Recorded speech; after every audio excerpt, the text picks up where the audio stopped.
እንደ አውሮፓ አቆጣጠር 1948 ነው ኦፊሻሊ ከሀገር የወጡት እና ወደ እስራኤል ሄዱ። ከዛ በኋላ ሶሪያ፣ ከዛ በኋላ ነው ሊባኖስ ገብተው። አህባሽ ከእስራኤል ጋር ወይንም ደግሞ ከሞሳድ ጋር ግንኙነት አለው። በዋናነትም ወደ ሊባኖስ ሄዶ አህባሽ የሚባለውን ድርጅት ያቋቋሙት እስራኤል ወይንም ሞሳድ ማለት ያው የእስራኤል የስለላ ድርጅት ነው ታውቃላችሁ። ለአህባሾች በሰጣቸው ተልዕኮ መሰረት ነው የሚል ንግግር ተናግሮ ነበረ። በኋላ ማለት ተጠረጥራላችሁ ከሞሳድ ጋር እና እንገናኛለን። ይሄን እኮ እኛ ብቻ ሳይሆን ጽሁፎችም አሉ። ልብ ብላችሁ አዳምጡ። ለምን እንትና የአሜሪካ ራንድ ኮርፖሬሽን የሚባል ድርጅት አለ። አህመዲን ጀበል ያለው አይነት ጥናት ራንድ ኮርፖሬሽን አላጠናም። ራንድ ኮርፖሬሽን 2007 ላይ ያስጠናው ጥናት አለ። አሁንም ኦንላይን አለ። አሜሪካ በአፍጋኒስታን እና በኢራቅ በኃይል ገብታ ያደረገችው ላይ ሙስሊሙን እጅ ማሰጠት አልተቻለም።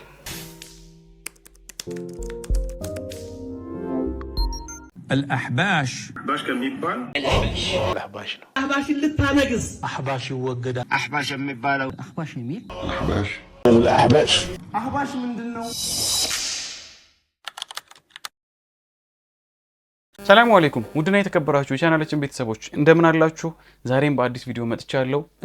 እንቅጯን ጀምሯል። እንቅጯን እንግዲህ በዋናነት ስለ እውነት የምናወራበት፣ ስለ ሀቅ የምንነጋገርበት፣ ስሜታችንን፣ ውዴታችንን፣ ሙሐባችንን፣ ፍቅራችንን በጎን አስቀምጠን ከእውነት ጎን የምንሰለፍበት ፕሮግራማችን ነው። እንቅጯን ላይ የተለያዩ ጉዳዮችን እያመጣን ለሰዎች የሚጠቅሙ ጉዳዮችን ሀቅን እንዲያውቁ፣ እውነትን እንዲያውቁ፣ ከተኙበት እንቅልፍ እንዲባንኑ፣ ከለበሱት መነጽራቸውን አውልቀው ትክክለኛ የእውነትን ምስል እንዲመለከቱ የተለያዩ ቪዲዮዎችን እንሰራለን። እነዚህ ቪዲዮዎችን ስንሰራ እንግዲህ ሀቅ ጎን መቆም የምትፈልጉ ሰዎች እንድታግዙን እንፈልጋለን። ምክንያቱም እንቅጯን የኔ ብቻ አይደለም፣ የሂሳም ብቻ አይደለም፣ የሁላችንም ነው። በምንድን ነው የምታግዙ? ልክ ቪዲዮዎቻችን እንደተለቀቁ ለብዙ ሰዎች በማሰራጨትና ሼር በማድረግ ቲክቶክ ላይ ልትለቁት ትችላላችሁ፣ ኢንስታግራም ላይ ልትለቁት ትችላላችሁ፣ ፌስቡክ ላይ ልትለቁት ትችላላችሁ። ብቻ እኛ ዋና ዓላማችን ቪዲዮዎቻችን ሳይቀየሩ በትክክል ለሰዎች ደርሰው ሰዎች እንዲጠቀሙባቸው ስለሆነ ሁላችንም መተባበር ስላለብን እባካችሁ ቪዲዮዎቻችንን ሼር አድርጉ፣ ለሰዎች አድርሱ። በዚህ አንድ ላይ እንቆም ለማለት እንወዳለን። እንደተለመደው ዛሬም በጣም ወሳኝ ርዕስ ነው ይዤላችሁ የመጣሁት። ከዚህ ቪዲዮ በፊት የተለቀቀ አንድ ቪዲዮ ነበረ፣ የጀመርነው አንድ ሀሳብ ነበር፣ አንድ የቪዲዮ ርዕስ ነበር። እሱም አህባሽ ጉዱና ጉዳጉዱ ይሰኛል። አህባሽን በተመለከተ የተነገሩ ንግግሮች፣ የተነዙ ፕሮፓጋንዳዎች፣ የተዋሹ ውሸቶች፣ ኢቭን የተሰበኩ እውነቶችም ሊሆኑ ይችላሉ። እያንዳንዷን ነገር ወደዚህ እያመጣን በመረጃና በመረጃ በሚዛን በትክክል እየመዘንን እውነታውን ለሰዎች የምንገልጽበት ፕሮግራማችን ነው። ይሄ አህባሽና ጉዳጉዱ ክፍል ሁለተኛ ፕሮግራማችን ነው ማለት ነው። ስለዚህ ዛሬም እንደተለመደው አንድ ግለሰብ የተናገረው ንግግር ነበር አህባሽን በተመለከተ። አህባሽ የሚለውን ሀሳብ በተመለከተ ልበል መሰለኝ። ያው አህባሽ የሚባል ምንም አይነት የሃይማኖት ድርጅት፣ አህባሽ የሚባል ተቋም፣ ህጋዊ ተቋም የለም እንዳልኳችሁ። ግን ሰዎች አህባሽ ሲባል የሚያስቡት ነገር ስላለ ለዛ ነው እኔም አህባሽ እያልኩኝ የማወራው። ይህ ሰው እንግዲህ በጣም እናውቀዋለን። ሚዲያ ላይ በጣም ብዙ ሰዎች ይከተሉታል። ንግግሩን እንግዲህ ለብዙ ሰዎች ያሰራጩለታል። ብዙ ሰዎች ከጎኑ ይቆማሉ። ከ2004ም ጀምሮ የተለያዩ ጽሁፎችን ከዚያም በፊት እንግዲህ የተለያዩ መጽሐፎችን በማሳተም ረገድ የሚታወቅ ሰው ነው። እሱም እንግዲህ አህመዲን ጀበል ይሰኛል ማለት ነው። አህመዲን ጀበል እንግዲህ ስለሱ ስናወራ ሰዎች የኛን ፍላጎት የጥላቻ ስሜት ለሰዎች ለማጋባት አይደለም። ነገር ግን ከዚህ በፊት የተናገራቸው አደገኛ ንግግሮች ስላሉ እነዚህን ንግግሮች በእውነት ሚዛን ላይ መዝነን እውነቱን ለእናንተ ለማጋራት ነው። ምክንያቱም ጉዳዩ የዲን ጉዳይ ነው፣ የኢስላም ጉዳይ ነው፣ የሐቅ ጉዳይ ነው። ከዚህ በፊት እንግዲህ ይመስለኛል 2010 ወይም 2011 ከሁለት አንዱ ነውና አህባሽ ከእስራኤል ጋር ወይንም ደግሞ ከሞሳድ ጋር ግንኙነት አለው። በዋናነትም ወደ ሊባኖስ ሄዶ አህባሽ የሚባለውን ድርጅት ያቋቋሙት እስራኤል ወይንም ሞሳድ ማለት ያው የእስራኤል የስለላ ድርጅት ነው ታውቃላችሁ። ለአህባሾች በሰጣቸው ተልዕኮ መሰረት ነው የሚል ንግግር ተናግሮ ነበረ። ለዚያም ደግሞ በዋቢነት እንደ ማስረጃ የጠቀሰው የአሜሪካን የጥናት ድርጅት አለ፣ ራንድ ኮርፖሬሽን፣ አሜሪካን የሚገኝ ማለት ነው። ይህ ራንድ ኮርፖሬሽን የተለያዩ የፖለቲካ እንደውም ሶሻል እንዲሁም ከጦርነት ጋር የተያያዙ ከማህበረሰብ ጋር የተያያዙ ከፖለቲካ ጋር የተያያዙ ሌሎችንም በጣም ሰፊ ጥናቶችን የሚያጠና ድርጅት ነው ራንድ ኮርፖሬሽን። ራንድ ኮርፖሬሽን 2007 ላይ ባጠናው ጥናት መሰረት ይህንን አረጋግጧል፣ ይህንን አጋልጧል። የሙስሊሙን ማህበረሰብ ለመምታት አፍጋኒስታን ውስጥ በተለይ ከሁለተኛ ዓለም ጦርነት በኋላ አፍጋኒስታን ውስጥ ኢራቅ ውስጥ የነበረው ሙቭመንት መቀልበስ ስላልተቻለ ሙስሊሙን ማህበረሰብ መምታት የሚቻለው ሁለት ቡድኖችን በሙስሊሙ ውስጥ ማስገባት ነው። እሱም አንድ ቱርክ ውስጥ የነበረውን እንቅስቃሴና ሁለት ደግሞ አህባሽ ነው። ይሄ ደግሞ ተልኮ ከእስራኤልና ከሞሳድ የተቀበሉት ነው የሚል ንግግር ተናግሮ ነበረ። ራንድ ኮርፖሬሽንን ጥናት ሰርቷል ብሎ እንደ ዋቢነት እንደ ማስረጃነት ጠቅሶ ነበር። ወደ እውነታው ወደ ሐቁ ከመሄዳችን በፊት ግን የአህመዲን ጀበልን ንግግር አድምጠን እንመለስ። እንደ አውሮፓ አቆጣጠር 1948 ነው ኦፊሻሊ ከሀገር የወጡት። ወደ እስራኤል ሄዱ። ከዛ በኋላ ሶሪያ፣ ከዛ በኋላ ነው ሊባኖስ ገብተው። እንግዲህ አላህ ያን ጊዜ ኦፊሻል እንትኑ ዚያራ መስጂድ አልአቅሳን መዘየር ምናምን ነው የሚለው ሂስቶሪካሊ እንትኖቻቸው ላይ እንዴት የሚለውን ምናውቀው ነገር የለም። ሰውየው ነው የሚያውቁት። በኋላ ማለት ተጠረጥራላችሁ ከሞሳድ ጋር ምናምን ይገናኛሉ ብላችሁ ይሄን እኮ እኛ ብቻ ሳይሆን ጽሁፎችም አሉ። ልብ ብላችሁ አዳምጡ። ለምን እንትና የአሜሪካ ራንድ ኮርፖሬሽን የሚባል ድርጅት አለ። ራንድ ኮርፖሬሽን 2007 ላይ ያስጠናው ጥናት አለ። አሁንም ኦንላይን አለ። አሜሪካ በአፍጋኒስታን እና በኢራቅ በኃይል ገብታ ያደረገችው ላይ ሙስሊሙን እጅ ማሰጠት አልተቻለም። ስለዚህ አይዲዮሎጂካል ጦርነት ሙስሊሞች ላይ መክፈት ይገባል በሚል ለማስፋፋት ፕሮፖዝ የተደረገው ቁጥር 2 አልአህባሽ ነው። ቁጥር 1 ቱርክ ውስጥ የነበረው ፈቱላ ጉሌን እንቅስቃሴ ነው። በሁለተኛ ደረጃ አልአህባሽ ግሩፕ ነው። ኦፕንሊ ዛሬ ድረስ የጉሌ ሙቭመንት እንደውም ጠንካራ አደረገ አይደል? የዌስቱ ኤጀንት ነው። እንግዲህ ሁላችሁም ስሙ፣ ሁላችሁም አዳምጡ። ከዚህ በፊት ንግግሩን ሰምታችሁት ሊሆን ስለሚችል እኔ ሙሉውን ኦልሞስት ወደ 10 ደቂቃ ምናምን ስለሆነ አላቀርበውም ሙሉ ንግግሩን። ነገር ግን በዋናነት እያወራ ወይም እየተናገረ ያለው ስለምንድን ነው? መስጂድ አልአቅሷን ለመዘየር በሄዱበት አጋጣሚ ከእስራኤልና ከሞሳድ ጋር ግንኙነት እንደፈጠሩ የሚያሳዩ መረጃዎች አሉ ነው እንደነገርኳችሁ ማለት ነው። ለዚህም ራንድ ኮርፖሬሽንን ጠቅሷል። ስለዚህ ዛሬ ምንድነው የምናደርገው? ራንድ ኮርፖሬሽን ዌብሳይታቸው ላይ እንገባለን። ከዚያም ያጠኗቸውን ጥናቶች ኤቭሪ ጥናቶች እንግዲህ አስቀምጧል። 2007 ላይ የተጠኑ ጥናቶችን እንመለከታለን። ከ2007 ጥናቶች መካከል እሱ የጠቀሰውን ሐሳብ በተመለከተ የሚገልጽ ጥናት ካለ እናያለን ማለት ነው፣ እንበረብራለን። ነገር ግን የምነግራችሁ መራራ እውነት ደግሞ አህመዲን ጀበል ያለው አይነት ጥናት ራንድ ኮርፖሬሽን አላጠና። 2007 ላይ ያጠናቸውን ጥናቶች እኔ በደንብ በርብሬ አይቻለሁ። 2007 ከጃንዋሪ 1 ጀምሮ 2007 እስከ ዲሴምበር 30 ለሙሉ ዓመት ለአንድ ዓመት ያክል ያጠናቸው ጥናቶች ኦልሞስት ከ90 በላይ ጥናቶች ናቸው። ኢች ጥናቶችን ተመልክቻለሁ። 90ውንም ጥናቶች ተመልክቻለሁ። እኔ ይህን ቪዲዮ ከመስራቴ በፊት ቆየው እነዚህን ጥናቶች ማየት ከጀመርኩ። ከነዚህ ጥናቶቹ መካከል ምናልባት ከአህመዲን ጀበል ሐሳብና ንግግር ጋር አብሮ ሊሄድ የሚችለው ራንድ ኮርፖሬሽን ያጠናው እንግዲህ ሞዴሬት ሙስሊም ኔትወርክስ የሚል ጥናት ነው። ይሄ እዚህ ጋር አለ፣ ፒዲኤፍም አለ። እኔ ላጋራችሁ እችላለሁ፣ እናንተም ገብታችሁ ቼክ ማድረግ ትችላላችሁ።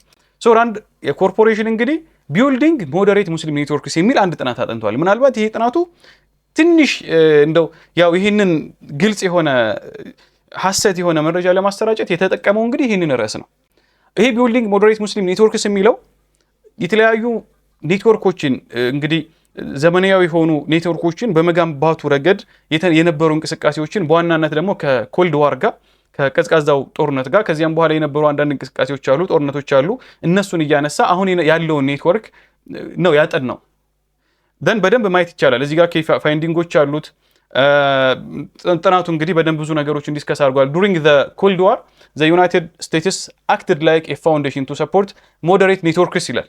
ሲጀመር ስለ እስራኤልም ስለ ሞሳድም አያወራም ጥናቱ። ዩኤስ አክት ስታደርግ የነበረውን ነገር ነው ጥናቱ። እናንተ በሙሉ አንብቡት። ደን እዚህም ጋር የተጠቀሱ ነገሮች አሉ። 4 factors made cold war networking effort successful ይላል። ሌሎችም similarity and difference between the cold war environment and the current Islamist threat ይላል። ሌሎችም የተጠቀሱ ነገሮች አሉ። ጥናቱ ይሄን ይመስላል። በፒዲኤፍ ከፈለጋችሁ ይሄ ነው ጥናቱ ማለት ነው። እዚህ ጋር ማሳያችሁ ጥናት ነው። ኦኬ። ስለዚህ አህመዲን ጀበል ይህን ንግግር የተናገረው ይህንን ጥናት መሰረት አድርጎ ነው። ነገር ግን እዚህ ጥናት ላይ ስለ እስራኤል የማያወራም፣ ስለ ሞሳድ የማያወራም።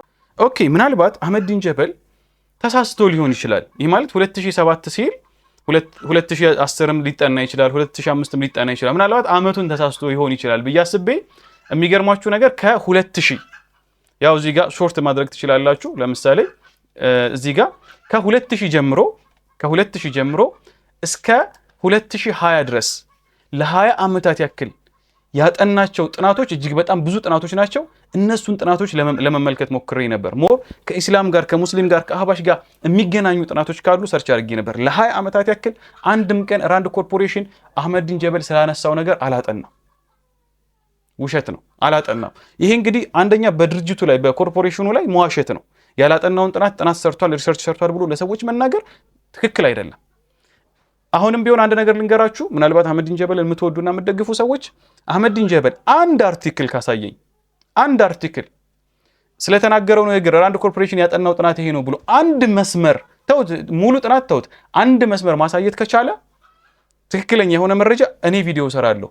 ተሳስቼ ነው በትክክልም ራንድ ኮርፖሬሽን ጥናት ሰርቷል ብዬ ቪዲዮ ሰራለሁ።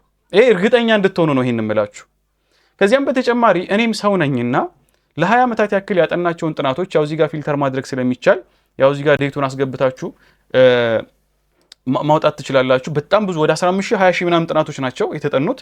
ምናልባት ተሳስቼ ዘልየው ሊሆን ስለሚችል ብዬ ቻትጂፒቲ ኤአይ ሰፖርትድ ሁኜ ቻትጂፒቲን ይዤ ለ20 ዓመታት ያክል እንግዲህ 10 ምናምን ሺህ ነው እንዳልኳችሁ ያጠናቸውን ጥናቶች ሰርች አድርጎ አህባሽ ጋር የተገናኙ እስራኤል ጋር ሞሳድ ጋር የተገናኙ ጥናቶችን እንዲሰጠኝ ጠይቄ ነበር ቻትጂፒቲም የሰጠኝን መረጃ መሰረት አድርጌ በተደጋጋሚም በሌሎች ኤአይዎችም ቼክ አድርጌ በፍጹም እንዲህ አይነት ጥናት ራንድ ኮርፖሬሽን እንዳለጠና ነው የነገረኝ። እናንተም ቼክ ማድረግ ትችላላችሁ። ምናልባት እንኳን ኤአይ ዋሽቷል ቢባል እንኳን እኔ ራሴ ቼክ አድርጌያለሁ። ጥናቱም ይሄ ነው እሱ የተናገረው ጥናት ማለት ነው። ስለዚህ ኮምፕሊትሊ ይሄ በሼክ አብዱላህና በተቋማቸው ላይ የተነገረ ትክክለኛ ያልሆነ ውሸት ነው። እዚህ ጋር ሁለት ፖይንቶችን ልንገራችሁ። አንደኛ የሼክ አብዱላህ ተቋም አህመዲን ጀበልን በስም ማጥፋት ወንጀል ሊከሰው ይችላል። የኔ ሐሳብ ነው። ይሄ ተቋሙ የራሱ አሰራር አለው፣ ሊከሰው ይችላል። ከከሰሰው በትክክል ያስጠይቀዋል አህመዲን ጀበልን። ምክንያቱም ተቋሙን ድርጅቱን ስም እያጠፋ ነው። ይሄ ብቻ አይደለም፣ ከዚህም በፊት በጣም ብዙ ንግግሮች ስላሉ ማለት ነው መከሰስ ይችላል። ሁለተኛ ደግሞ አህመዲን ጀበል ይህን ንግግር ሲናገር ብዙ ሰዎች እንደሚያዩት ያውቃል፣ ለብዙ ሰዎች ቪዲዮ እንደሚደርስ ያውቃል። ምክንያቱም ኢንተርቪው ነው። ነገር ግን ምን ያክል ተመልካቾቹን እኛ እንኳ የማንከተለው ሰዎች አናይም፣ የእሱን ቪዲዮ ብናይም ደግሞ እውነት ነው ውሸት ነው ብለን ቼክ አናደርግም። ምክንያቱም ከእሱ ትምህርት አንወስድማ፣ እውነት እንደማይናገር እናውቃለን። የሚደግፉትና የሚወዱት ሰዎች ምን ያክል ከመረጃ የራቁ እንደሆኑና መረጃን ቼክ ሲያደርጉ በጭፍን እንደሚከተሉት እንደሚያስብና እንደሚያውቅ ነው ይሄ የሚያሳየው። ምክንያቱም መረጃውን ቼክ ያደረገ ሰው ውሸት እንደሆነ ያጋልጥብኛል ብሎ አልፈራም ሲናገር፣ በልበ ሙሉነት ነው የተናገረው። ኢንተርቪው የሚያደርገውም ሰው ይገፋው ነበር ይህን ነገር እንዲናገር፣ እሱም ያወራ ነበር። ሰው ምን ያክል ተመልካቾቹን ምን ያክል ወዳጆቹን እንደሚንቅ ነው የሚያሳየው። ሰው እንዴት መረጃ ከፍተው ያዩብኛል ብሎ እንኳን አያስብም። ስለዚህ ከተነዙ ፕሮፓጋንዳዎች መካከል አንዱ ፕሮፓጋንዳ ይሄ አህመዲን ጀበል ፕሮፓጋንዳ ነው። ሌሎቹም ጽሁፎች ላይ ይህንን ሐሳብ አንስቷል። እስራኤል ጋር ሞሳድ ጋር ግንኙነት አላቸው ምናምን ብሎ ሰዎች እውነትን እንዳያዳምጡ፣ መሻይኾችን እንዳያዳምጡ፣ ሼክ አብዱላህ የሚሉትን ሐቅ የሚያጋልጡትን እውነት እንዳይሰሙ ሰዎችን ብሎክ ለማድረግ ነው ይህን ነገር የተጠቀመበት ማለት ነው። ስለዚህ ኮምፕሊትሊ ትክክል አይደለም። እንዳትሳሳቱ፣ እንዳትሸወዱ ለማለት ነው ይህን ርዕስ ይዤ የመጣሁት። አሁንም አህባሽ ጉዱና ጉዳጉዱ ፕሮግራማችን ይቀጥላል። ሌሎችንም ነጥቦች እያነሳን ከመረጃ ጋር እያመሳከርን እውነትን እናወራለን ማለት ነው። አብራችሁኝ ስለነበራችሁ አመሰግናለሁ። ሼር አድርጉ፣ ለብዙ ሰዎች አሰራጩ። በተለይ እንዲህ ውዝግብ ውስጥ ያሉ ሰዎች እንዲያውቁት እንፈልጋለን። ሰላሙ አለይኩም ወራህመቱላሂ ተዓላ ወበረካቱሁ። ማዕ ሰላማ